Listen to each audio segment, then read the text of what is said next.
श्री गजानन गणपति महाराज की जय। श्री महाकाल महाराज की जय। श्री दशा माता की जय। श्री गुमान देव हनुमान जी महाराज की जय। सद्गुरुदेव भगवान की जय। श्री दशा देवी नमस्तुभ्यं देहि मे वांछितं फलं सुख सौभाग्य प्रदो देवी पुत्र पौत्र धन संपदां देवी देवी महादेवी कष्ट हरो मम रक्ष मां।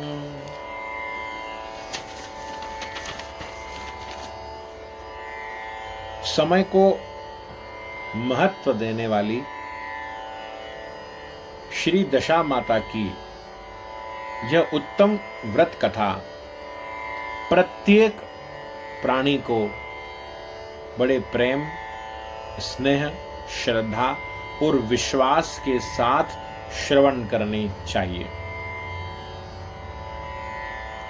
एक समय की बात है, आम के वृक्ष के नीचे बैठकर सरोवर के तट पर एक ब्राह्मण दशा माता के पवित्र सूत्र को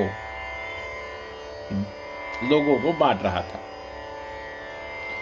उसी समय राजा नल और दमयंती की एक दासी उस सरोवर के तट पर पहुंची। उस दासी ने ब्राह्मण से बड़े प्रेम से पूछा कि हे विप्रदेव, यह आप किस चीज का डोरा दे रहे हैं? ब्राह्मण ने कहा, यह दशा माता का पवित्र धागा है। इस धागे से सुख, समृद्धि, सौभाग्य, धन, संपदा सब कुछ आ जाता है। सब प्रकार की सिद्धियों को देने वाला, सब प्रकार के सुखों को प्रदान करने वाला, पुत्र पौत्र और वंश की वृद्धि करने वाला यह पवित्र दशा माता का धागा है।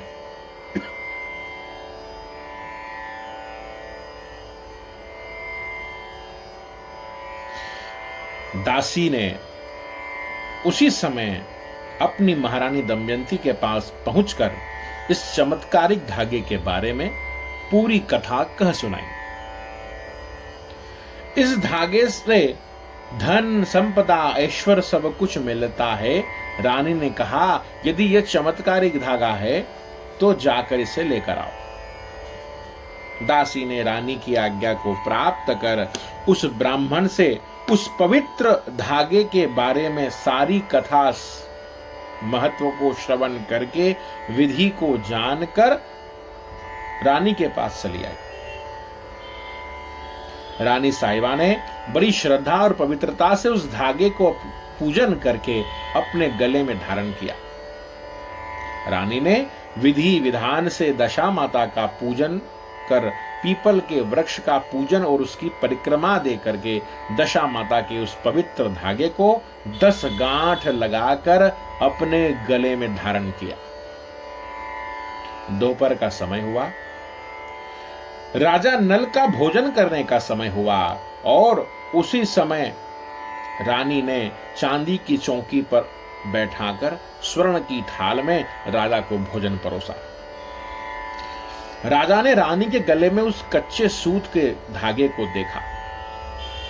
उस दशा माता के धागे को देखा तो राजा कहने लगे, महारानी, आपने यह गले में कच्चा सूत क्यों बांध के रखा है?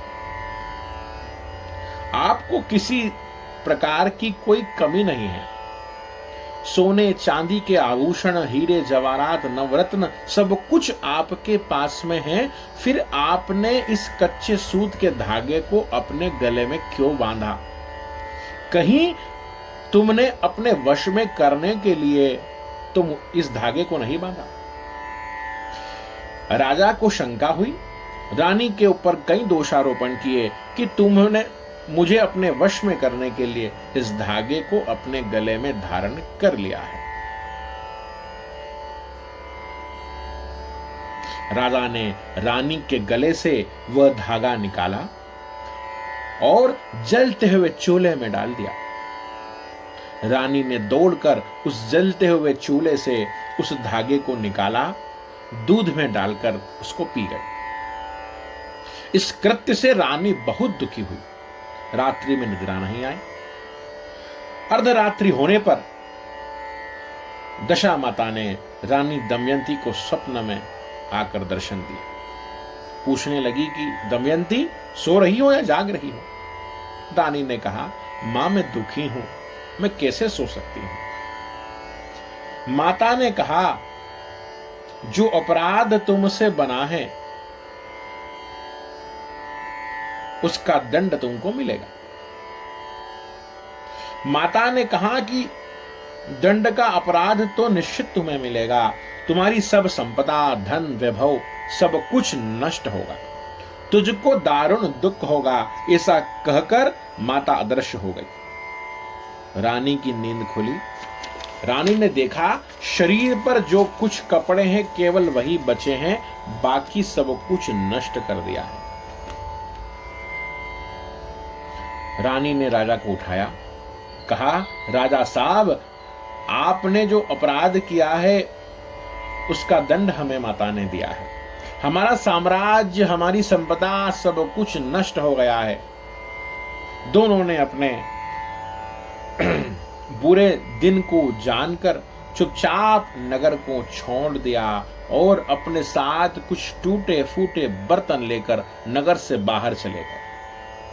पैदल कभी चले नहीं, इसी कारण थक गए थे और शहर से बाहर जाकर बैठ गए। जहां पर ये ठहरे थे वहां पर एक कुम्हार के यहां जाकर उन्होंने विश्राम किया। उनके जाते ही कुम्हार के सारे मिट्टी के बर्तन फूट गए, टूट गए। कुम्हार बोला, कौन पापी आ गया जिसके आने से मेरा नुकसान हो गया? राजा रानी चुपचाप वहां से चले गए और कुछ दूर निकल गए। दोपहर का समय हुआ। एक सुंदर बगीचा देखा। वहां पर पेड़ों पर कई प्रकार के पक्षी कलरव कर रहे थे और उस पर फल लगे हुए थे। सोचा वहां कुछ देर विश्राम करेंगे, वहां पर बैठकर फल का भक्षण करेंगे।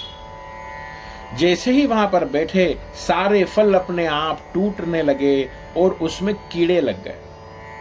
तालाब देखा जहां पर मछलियां तैर रही थी। राजा ने देखा ऊपर कहीं पर चील उड़ रही है। राजा बोला, कहीं आसपास भोजन बन रहा है, मैं भोजन का प्रबंध करके आता हूं। किसी ने कहा कि समीप ही भंडारा चल रहा है। राजा भोजन का प्रबंध करने गया। इधर रानी सरोवर में जाकर शीतल जल पीने लगी। जैसे ही रानी सरोवर पर गई, सारा सरोवर सूख गया। मछलियां उड़कर बाहर आने लगी। एक मछली का पंख रानी के कपड़ों में लग गया। उधर राजा भोजन लेकर आ रहा था। आधे रास्ते में चील ने झपट्टा मारा और सारा भोजन उड़ा ले गई। उस भोजन में से कुछ चावल राजा की मूंछ पर चिपक गए। राजा ने देखा रानी ने सब मछलियां मारी और अकेले ही भक्षण कर लिया। और रानी ने देखा कि राजा ने सब भोजन खा गया, इसकी मूंछ पर चावल चिपका है। और राजा ने रानी की कपड़ों पर एक मछली का पंख देखा। दोनों ने एक दूसरे के ऊपर दोषारोपण किया। राजा रानी एक दूसरे पर दोषारोपण करने लगे। आगे बढ़े। राजा रानी अपने मित्र के नगर में पहुंचे। वहां पर उनके सेवकों द्वारा सेठ जी को खबर भिजवाई गई, आपके मित्र आए हैं। सेठ जी ने उनसे मिलने आए। सेठ जी ने उनकी ऐसी दिशा देखकर दुख व्यक्त किया। सेठ जी ने उनसे कहा, मित्र घर चलो। और घर ले ला करके सब कुछ व्यवस्था करवाई। अपने कार में बस सेठ जी लग गए और उनके घर पर एक खूंटी के ऊपर एक 9 लखा हार टंगा था और एक मोर उस हार में से एक एक मोती को खा रहा था। रानी ने कहा, यह देखिए, यह मोर सारा हार निकल जाएगा और सारा नाम हमारा आएगा, हमें यहां से चलना चाहिए, इसी में हमारी भलाई है। दोनों वहां से निकल गए। सेठ जी आए तब तक दोनों वहां से निकल गए थे। जिस जगह नौलखा हार लगा था वह हार भी गायब हो गया। सेठानी जी ने सेठ जी को खूब खरी खोटी सुनाई कि तुम्हारे मित्र चोर हैं, वो हमारा हार चुरा कर ले गए। राजा रानी चलते चलते अपनी बहन के गांव में पहुंचे और दासी के हाथ संदेशा भिजवाया कि रानी से कहना कि तुम्हारे भाई और भाभी आए हैं। दासी ने जाकर रानी साहिबा को कहा, आपके भाई और भाभी आए हैं। रानी ने पूछा कि किस लिबास में आए हैं। दासी ने कहा, फटे कपड़े हैं और सर पर पगड़ी नहीं है, पैरों में जूते नहीं हैं। यह दशा को सुन रानी ने कहा कि मेरे भाई भाभी नहीं हो सकते। मेरे भाई तो राजा नल है और भाभी महारानी दमयंती है। यह मेरे रिश्तेदार नहीं हो सकते। जाकर इन्हें रात का बचा हुआ भोजन दे दो। दासी ने आज्ञा प्राप्त कर फूटे बर्तन में रात का जो बचा हुआ भोजन था उन्हें दे दिया। राजा नल और दमयंती ने उस भोजन को सर चढ़ाकर एक गड्ढा करके उस भोजन को गाड़ दिया। राजा रानी विचार करने लगे कि ऐसा समय आया है, विलाप करने लगे। चलते चलते राजा रानी दमयंती के मायके पहुंचे। वहां पहुंचकर दोनों ने अपना वेश बदलकर उस गांव में रहना प्रारंभ किया। एक दासी का रूप बनाकर दमयंती ने अपने मायके में कार्य करना प्रारंभ किया। राजा ने एक तेली के घर पर कार्य करना प्रारंभ किया। समय की विपरीतता का आभास दोनों को भली भांति हो गया था। समय बड़ा बलवान है, यह समझकर दोनों अपना अपना कार्य ईमानदारी से करने लगे। समय व्यतीत हुआ। पुनः चैत्र मास कृष्ण पक्ष की दशमी तिथि आई। एक ब्राह्मण वहां पर आया और उसी प्रकार दशा माता के डोरे को देने गए। दशा माता के डोरे देने आया। दमयंती ने दौड़कर उस ब्राह्मण से बड़े प्रेम आदर से उस दशा माता के धागे को ले लिया। शुद्धता, पवित्रता और विश्वास से पूजन कर दशा माता के इस पवित्र धागे को अपने गले में धारण किया। दोनों पति पत्नी ने विधि विधान से इस व्रत को किया और दोपहर के समय दमयंती ने अपनी माता से कहा, माता, मुझे सर में दर्द हो रहा है, आप मेरा सर दबा दीजिए।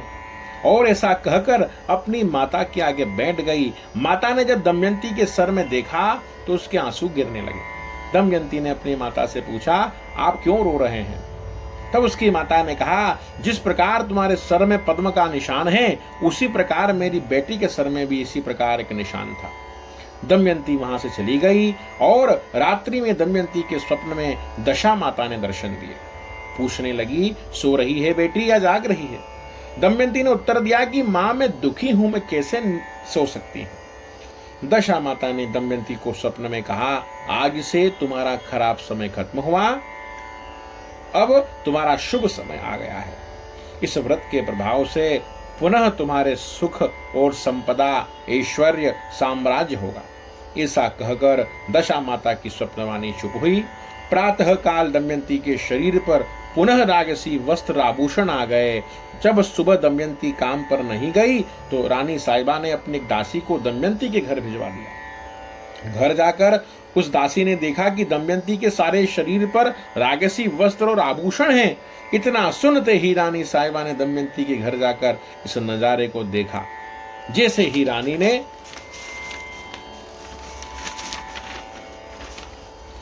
उसके घर में पैर रखा, उसकी दुग्ध धारा दमयंती के मुख में गई। रानी ने साहिबा बोली, बेटी ये क्या हो रहा है, ये क्या बात है? दमयंती ने कहा कि माँ, मैं ही आपकी बेटी हूं और आपके जमाई एक तेली के यहाँ पर काम कर रहे हैं। रानी साहिबा के आदेश को प्राप्त कर सिपाही उस तेली के घर जहां पर जमाई काम कर रहा था वहां से इसको लेकर आए। उसकी हजामत करवाई, उसको वस्त्र, पुरुष और गहने से अलंकृत किया, राजसी वस्त्र और आभूषण धारण कराए।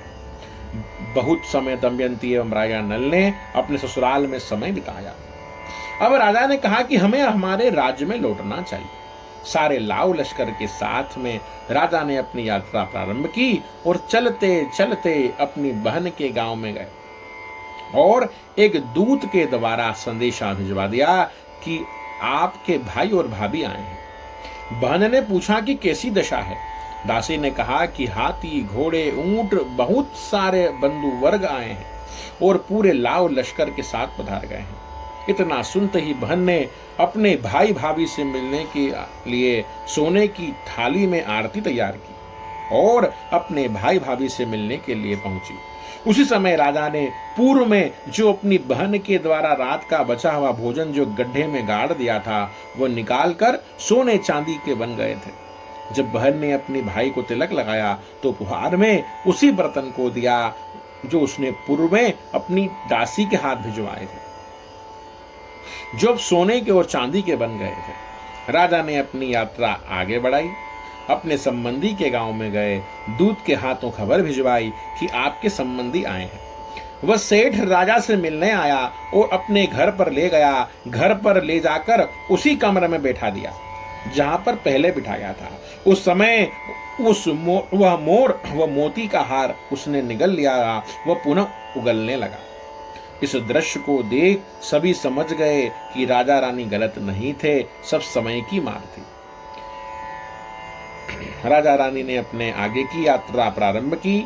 आगे चलकर उसी तालाब के पास पहुंचे। देखा तो एक चील पत्तल जिस पर भोजन था उनके सामने गिराकर चली गई और मछलियां पुनः उस तालाब में आ गई। राजा रानी दोनों ने एक दूसरे को देखा और समझ गए हम दोनों ने एक दूसरे पर विश्वास नहीं किया, यह सब हमारे बुरे समय का परिणाम था। आगे बढ़े, वही बगीचा आया। वह बगीचा उनके आगमन से पुनः हरा हो गया और उसी कुम्हार का बाड़ा आया जहां पर पहले बर्तन टूट गए थे। उनके आगमन से सारे मिट्टी के बर्तन सोने चांदी के हो गए। कुम्हार ने कहा आपके आगमन से मैं धनवान बन गया। पहले एक न जाने कौन पापी आए जिनके आने से मेरे सारे बर्तन टूट गए थे। आज आप पुण्यात्मा मेरे यहाँ पधारे हैं जिनके आने से मैं धनवान बन गया। राजा रानी ने कहा हम सब का समय का चक्र है, कभी सुख है कभी दुख है। व्यक्ति को कभी निराश नहीं होना चाहिए और अपने इष्टदेव पर सदैव विश्वास होना चाहिए। यूं कहकर अपने नगर की ओर निकल गए। जब लोगों को पता चला कि हमारा राजा रानी पधार गए हैं तो सभी ने उनकी आगवानी की, स्वागत किया। राजा को स्वर्ण सिंहासन पर आसीन किया। राजा ने धर्मशालाओं का निर्माण किया और अन्य सामाजिक कार्य किए। पूरे नगर में आदेश दिया कि सभी को यह दशा माता का उत्तम व्रत करना चाहिए। चैत्र कृष्ण दशमी तिथि को सभी महिलाओं को यह व्रत पूर्ण विश्वास, श्रद्धा, पवित्रता से करना चाहिए।